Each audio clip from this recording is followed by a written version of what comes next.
3 মাসের বাচ্চাকে রেখে এই দুনিয়ার মায়া ত্যাগ করেছেন।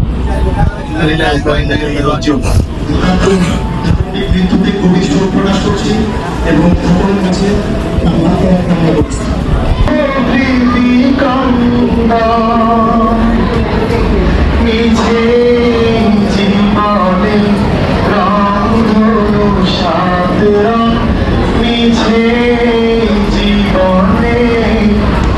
হ্যালো ফ্রেন্ডস, আসসালামু আলাইকুম। Welcome to my another blog. আমি নাইম হাসান। আর আপনারা তো আমাকে চিনে নিতেন না।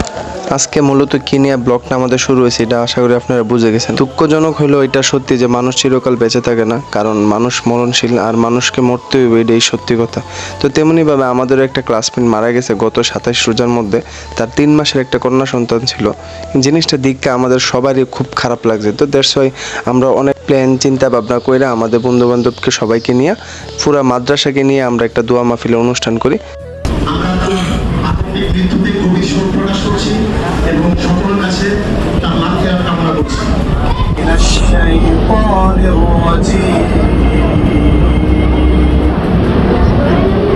বিসমিল্লাহির রহমানির রহিম।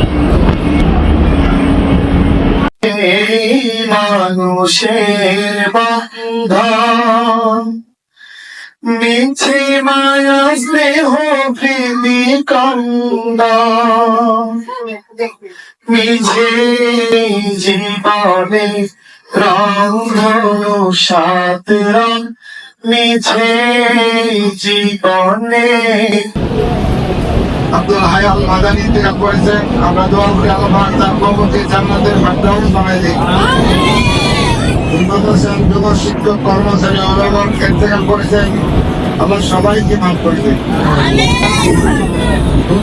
জিন্দগি ছোট্ট একটা সময়, এই দুনিয়াটাকে আল্লাহ করে আমি বাঁচান করুন বলছে। বিভ্রান্তির একটা জায়গা, মাঝখানে অত্যন্ত কঠিন একটা সময়। এই ছোট্ট সময়ে যাতে আমরা বড় সময়ের জন্য কাজ করতে আল্লাহ তৌফিক দান করুন। যেহেতু এখানে মানুষ অনেক বেশি, তো দ্যাটস ওয়াই আমরা খেজুরগুলো আগেই ঠিক করে নিতেছি এটি দেওয়ার জন্য তাবারুক হিসেবে।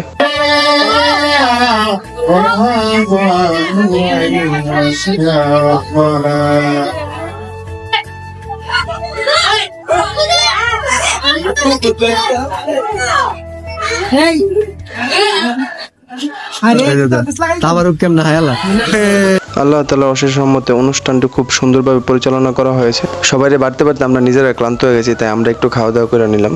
মানুষ মরণশীল, এটাই স্বাভাবিক, কিন্তু এই স্বাভাবিক জিনিসটা অস্বাভাবিক হয়ে যায় তখনই যখন মানুষটা নিজের আপনজন হই।